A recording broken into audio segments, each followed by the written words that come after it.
በጣም ወደዚህ ጠጋ በሉ። በጣም ጠጋ በሉ። ሚስጥር ስለሆነ ነው የምነግራችሁ። ጥያቄ ይሰማችኋል? ቄሶቹ እንዳይሰሙ እነሱ ይቆጣል።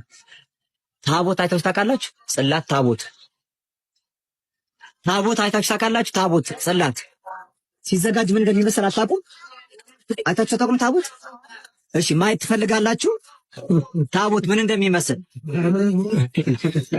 አንፈልጋለን የሚባል የለም ወይ? ፈልጋለን አትፈልጉ?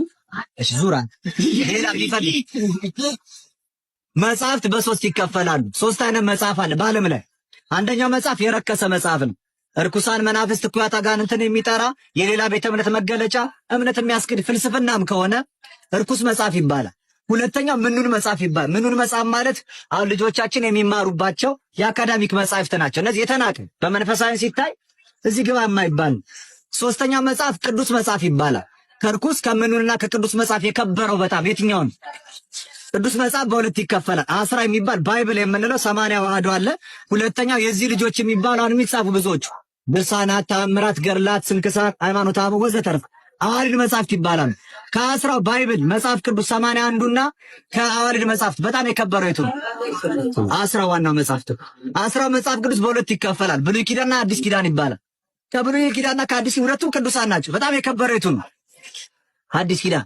ከአዲስ ኪዳን መጽሐፍት ነው በጣም የከበረው አራት ወንጌል ነው። የቅዱስ ማቴዎስ፣ የቅዱስ ማርቆስ፣ የቅዱስ ሉቃስና የቅዱስ ዮሐንስ ወንጌል ይባላል። ከአራቱ ወንጌላት በጣም የከበረው ደግሞ የቅዱስ ዮሐንስ ወንጌል ነው። አንድ ካህን ዛሬ ጠዋት ቅዳሴ ስትሄዱ መስዋዕት ሰውቶ ህብስትና ወይኑን ቤተልሔም አዘጋጅቶ ወደ ቤተ መቅደስ ገብቶ በቅድስተ ቅዱሳኑ ለቅድሳቱን ለቅድስና ሊያዘጋጅ ሲገባ ቤተ ክርስቲያኑ ተዘርፎ ጽላት ተሰርቆ ቢያይ ይወጣና ምዕመናን ይቅርታ ቅዳሴ ልቀድስ ነበር ግን ታቦቱ ቦታው ላይ ስለል ቅዳሴ አይልም። የሰማችሁ ነው። እና ምን ያደርጋል? የቅዱስ ዮሐንስ ወንጌል የከበረውን መንበሩ ላይ ያስቀምጥና መስዋዕት ይሰዋል። ቅዳሴውን ይቀድሳል። ከዚያስ ህብስቱና ወይኑን ስጋ መለኮት ደመ መለኮት ወደ ማድረግ ይቀይራል። የታቦትና የጽላት ያህል ክብር ያለው ታላቁ ወንጌላችን የቅዱስ ዮሐንስ ወንጌል ነው። ታቦት አይታችሁ ለማታውቁ ታቦት ይሄ አያቸው የጽላት ያህል ክብር ያለው ይባላል።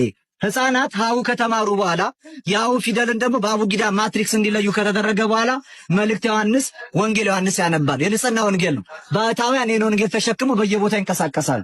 ድምፀ አራዊቱን፣ ግርማ ሌሊቱን፣ ጸባ አጋንንቱን ድል ለመንሳት ጾር ስጋዊ ፍላጎት ፍትወት ሲሰለጠንባቸው ይህን እያነበቡ እሳታዊ ጠባያቸውን ያስታግሳሉ።